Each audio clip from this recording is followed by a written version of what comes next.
നമസ്കാരം, ഞാൻ ഡോക്ടർ ബിന്ദിയ അൽസലാമ ഹോസ്പിറ്റലിൽ കാറ്ററാക്ട്, കോർണിയ ആൻഡ് റിഫ്രാക്റ്റീവ് സർജനായി വർക്ക് ചെയ്യുന്നു.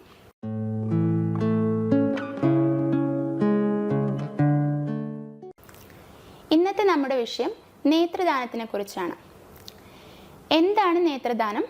എന്താണ് അതിൻ്റെ പ്രാധാന്യം? പലർക്കും സംശയം തോന്നുന്ന ഒന്നാണ്, നേത്രദാന ശസ്ത്രക്രിയ എന്നാൽ കണ്ണ് മുഴുവനായി മാറ്റിവെക്കുകയാണോ? അല്ല.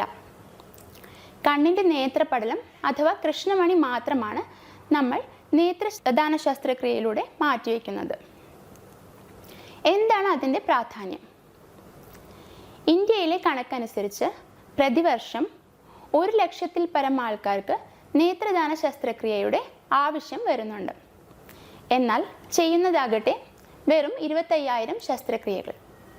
അതായത് 75,000 ശസ്ത്രക്രിയയുടെ ബാക്ക്ലോഗ് പ്രതിവർഷം വരുന്നുണ്ട്. അതാണ് നേത്രദാനത്തിനെ പറ്റിയുള്ള അറിവിൻ്റെ പ്രാധാന്യം.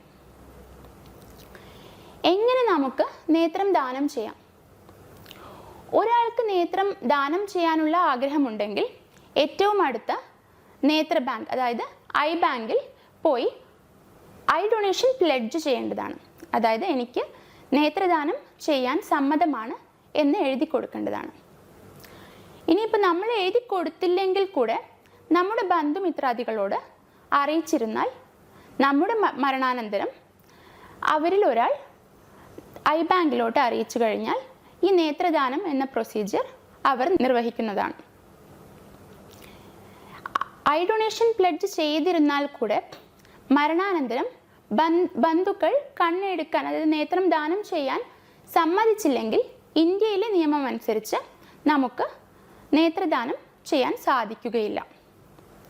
അതിനാൽ നേത്രം ദാനം ചെയ്യാൻ ആഗ്രഹിക്കുന്ന ആളെക്കാൾ കൂടുതൽ ആ കർത്തവ്യം നിർവഹിക്കേണ്ട റോള് അവരുടെ ബന്ധുമിത്രാദികൾക്കാണ്.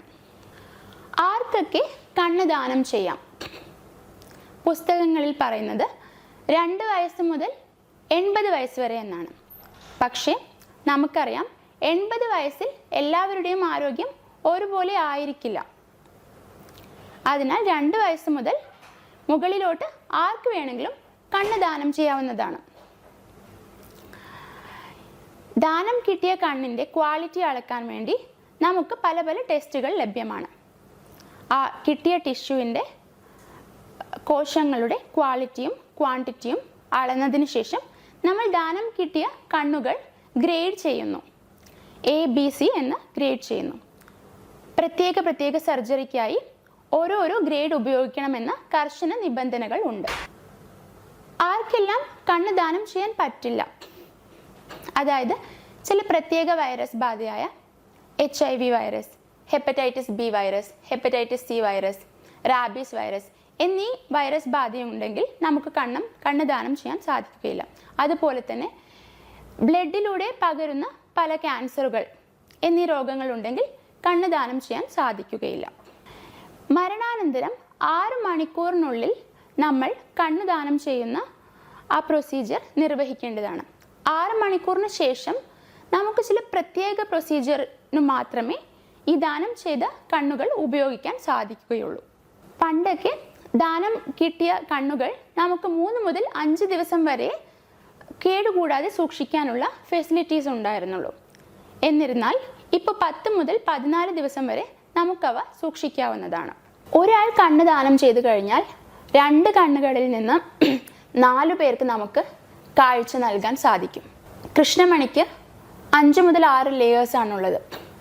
So layer by layer operation നോക്കിക്കഴിഞ്ഞാൽ 2 കണ്ണുകൾ കൊണ്ട് 4 ആൾക്ക് കാഴ്ച ദാനം ചെയ്യാൻ നമുക്ക് സാധിക്കും. മരണാനന്തരം കണ്ണ് ദാനം ചെയ്യാൻ ആഗ്രഹമുണ്ടെങ്കിൽ ബന്ധുക്കൾ എന്തൊക്കെയാണ് ശ്രദ്ധിക്കേണ്ടത്?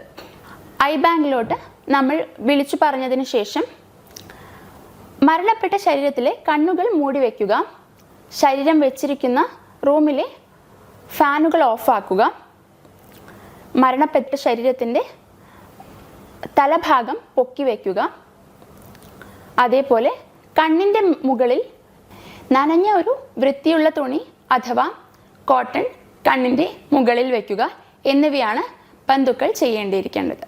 കണ്ണടച്ച് വിശ്വസിക്കാം. Al Salama Eye Hospital, Perindalmanna. Booking number 8138877704.